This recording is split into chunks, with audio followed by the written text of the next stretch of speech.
परीक्षा मामले में एक और बड़ी गिरफ्तारी हुई है। गोधरा में जय जलाराम स्कूल के चेयरपर्सन गिरफ्तार किए गए। चेयरपर्सन दीक्षित पटेल को सीबीआई ने गिरफ्तार किया है। ये बड़ी जानकारी नीट मामले को लेकर के परीक्षा मामले में एक और बड़ी गिरफ्तारी हुई है। गोधरा में जय जलाराम स्कूल के ये चेयरपर्सन हैं जिनकी गिरफ्तारी हुई। चेयरपर्सन का नाम है दीक्षित पटेल, जिनको सीबीआई की तरफ से गिरफ्तार किया गया है।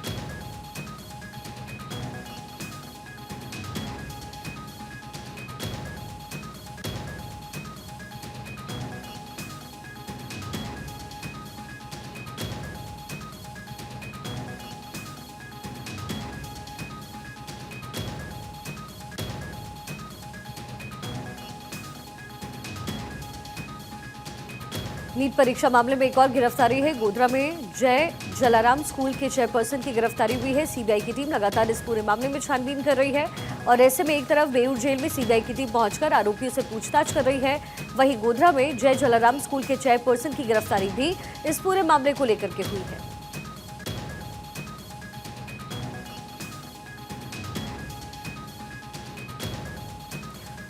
धनंजय इस समय मेरे सहयोगी मेरे साथ कनेक्टेड हैं। धनंजय, क्या कुछ डिटेल इंफॉर्मेशन है आपके पास, क्योंकि एक के बाद एक गिरफ्तारी हो रही है और ये मामला सिर्फ बिहार उत्तर प्रदेश तक सीमित नहीं रहा, इसके तार अलग अलग राज्यों तक जुड़ रहे हैं। देखिए, पहले शुरुआत एफआईआर होती है, एफआईआर होने बिहार में छापेमारी, फिर बिहार से झारखंड, झारखंड से हरियाणा, फिर अब गुजरात में आज सीबीआई ने गिरफ्तारी की है। झारखंड से अगर बात करें, देखिए झारखंड से 3 लोगों की गिरफ्तारी हुई, एक पत्रकार है और ओसीसी स्कूल के प्रिंसिपल और वाइस प्रिंसिपल को गिरफ्तारी हुई है। इन 3 लोगों की गिरफ्तारी होती है, उसके बाद एक एक करके सबकी रिमांड ली जाती है, उनसे पूछताछ की जाती है, बैठा के आमने सामने फिर अलग अलग में बिठा के पूछताछ की जाती है और पूछताछ होने के बाद तमाम जो जानकारियाँ निकल के आती है कि और इसमें और कई लोग इन्वॉल्व हो सकते हैं। फिर दूसरे स्टेट में जाते हैं सीबीआई की टीम, वहाँ भी छापामारी की जाती है। जैसे गुजरात में कई दिन से छापामारी की जा रही थी और आज वहाँ पे गिरफ्तारी भी कर ली गई है। तो ये और बेरूल जेल में जितने भी कैदी बंद है उनसे भी पूछताछ की जा रही है। तो ये कड़ियाँ धीरे धीरे कई स्टेट में कई लोगों के साथ जुड़ते जा रहा है। कई अभी भी जो इसमें आरोपी है वो फरार चल रहे हैं, सीबीआई उनको ढूंढने की कोशिश की जा रही है और तमाम जो नीट की पेपर लीक मामला है, दिन ब दिन सीबीआई कई चीज़ों को इन्वॉल्व करते जा रही है और कई अब डेवलपमेंट भी मिल रहे हैं। देखिए, इसमें कई और लोग रांची से हो सकते हैं, जो जानकारी निकल के आ रहे हैं। अभी मेडिकल स्टूडेंट जो प्रश्न पत्र सॉल्व किए थे उनकी भी पूछताछ होनी बाकी है। जब तक रॉकी की गिरफ्तारी नहीं हो जाएगी, कौन से स्टूडेंट थे, किन से प्रश्न पत्र सॉल्व कराए गए थे और यहाँ से पटना भेजा गया था, वो अभी जांच का विषय है, बाकी है। तो इसमें अभी और कई कड़ियाँ जुड़ेगी, कई लोगों की और गिरफ्तारी होगी। लेकिन जैसे जैसे सीबीआई की टीम इसमें तहकीकात कर रही है और इनके नए नए चीज़ों को इन्वॉल्व कर रही है, नए नए लोगों से पूछताछ कर रही है, तो नए नए जगहों ठिकानों पे छापामारी कर रही है, तो कई इनपुट्स मिल रहे हैं, कई डीवीआर सीसीटीवी फुटेज हो। और जाहिर है धनंजय, ये जो खेल है ना वो केवल एक राज्य तक नहीं था, किसी एक व्यक्ति तक नहीं है, इसके तार लंबे जुड़ते हुए नजर आ रहे हैं। अस्मित मेरे सहयोगी पटना से कनेक्टेड हैं। अस्मित, बेऊर जेल में भी इस समय सीबीआई की टीम तहकीकात कर रही है, उन आरोपियों से पूछताछ हो रही है। अब तक क्या कुछ डिटेल इंफॉर्मेशन सामने आई है?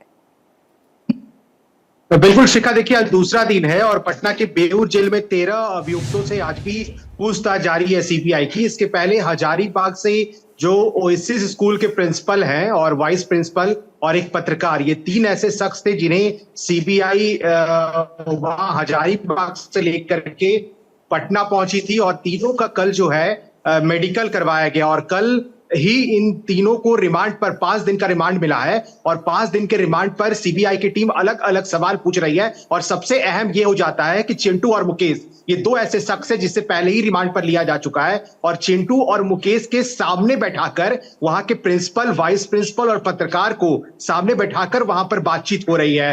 और सीबीआई की टीम ये जानना चाहती है कि क्वेश्चन पेपर कैसे चिंटू के पास आए और सबसे पहले उस स्कूल में क्वेश्चन पेपर कैसे बांटा गया, डिस्ट्रीब्यूट किया गया वहां पे। और उसके बाद देखिए सीबीआई की टीम संजीव मुखिया तक भी बहुत जल्द पहुंचना चाहती है, नतीजों तक पहुंचा जाए और नतीजे क्या हो, क्योंकि संजीव मुखिया इसका मास्टरमाइंड है और अब तक वो फरार चल रहा है। और एक और जानकारी ये मिल रही है कि सीबीआई की टीम जो है ओएसिस स्कूल के प्रिंसिपल जो है उनकी जो कॉल डिटेल्स है वो खंगाल रही है और कॉल डिटेल्स खंगालने के बाद बाद जो है ये देखा जाएगा कि कैसे कैसे चिंटू और मुकेश से इनकी बातचीत हो रही थी। और जब नीट पेपर लीक का क्वेश्चन पेपर आउट हुआ, सभी बच्चों को यहाँ पे उसके आंसर्स रटवाए गए, तो इसमें उन दोनों की अहम भूमिका हो जाती है। तो चिंटू मुकेश को लेकर के रिमांड पर सीबीआई की टीम लगातार पूछताछ कर रही है। इधर मनीष और आशुतोष, मनीष की भूमिका इसमें यही थी कि उसने उन बच्चों को वहां पर ठहराया था, पटना के खेमनी चक्का वो school, learn and play school,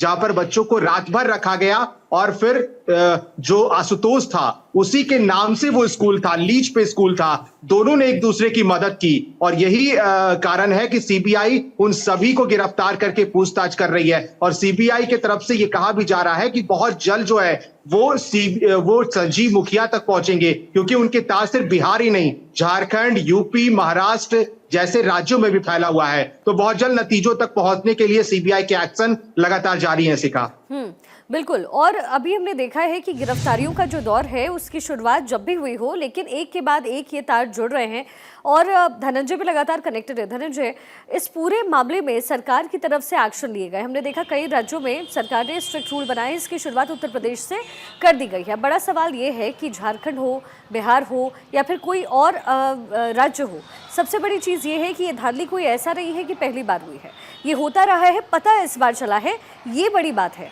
अब ऐसे में सरकार की तरफ से क्या एक्शन लिया जा रहा है, क्योंकि सीबीआई तो काम कर रही है लेकिन बच्चे, उनका भविष्य अभी भी अधर में है। देखिए, कई प्रश्न पत्र लीक हुए हैं। बिहार में तो अनुमान प्रश्न पत्र लीक होते रहे थे, लेकिन झारखंड में अब अछूता नहीं रह गया है। कई परीक्षा, शिक्षक बहाली की परीक्षा हो, जेपीएससी हो या तमाम चीज़ों को लेकर विवादों के घेरे में झारखंड हमेशा रहा है। कभी क्वेश्चन पेपर को लेके, कभी किन्हीं और भी बातों को लेकर। इसमें सिर्फ जो पिसता जाता है स्टूडेंट की जो कैरियर है वो चौपट होते जाता है, उनकी ज़िंदगी जो है वो तबाह होते जाते हैं। जो हमने स्टूडेंट लोगों से बात की कि इस तरह से जो परीक्षा रद्द हो जाता है, हमें हमारे पेरेंट्स जमा पूंजी पैसा लगा के हमें पढ़ाते हैं, हम परीक्षा निकालते हैं और जब रद्द हो जाती है तो हमें काफ़ी तकलीफ होती है। और सरकार की बात, जब हम चंपे सोरेन मुख्यमंत्री झारखंड से बातचीत किया था, उन्होंने कहा था कि सीबीआई अपनी जाँच कर रही है, जाँच होने दीजिए, उसके बाद हम इसमें कुछ बताएंगे। तो सरकार, झारखंड की सरकार इसमें कुछ बताना नहीं चाह रही है, लेकिन ये चाहती है कि जो जांच की जा रही है, केंद्र सरकार में जो अधीन आता है एनटीए जो एग्जाम लेती है, तो उसमें कहा जा रहा है कि शिक्षा मंत्री का इस्तीफा देना चाहिए। शिक्षा मंत्री ने सही तरीके से कार्रवाई नहीं कर पा रही है, सीबीआई उन तक नहीं पहुंच पा रही, तो आरोप लगा रहे जो विपक्ष पार्टी है, आरोप लगा रही है। और सत्ता पक्ष की जो सरकार वाली पार्टियां, उनका कहना कि हम जांच कर रही है, सीबीआई जांच में सारा चीज निकल जाएगा। लेकिन झारखंड की अगर बात करें, चंपेश्वर का कहना है जांच होने दीजिए, उसके बाद इसमें हम कुछ बता पाएंगे। झारखंड में बड़े बड़े दावे हैं पूरे मामले को लेकर के, लेकिन सबसे बड़ी बात धनंजय और अस्मित ये है कि बच्चों का भविष्य जो है इस समय अधर में फंसा हुआ नजर आ रहा है। बहुत बहुत शुक्रिया।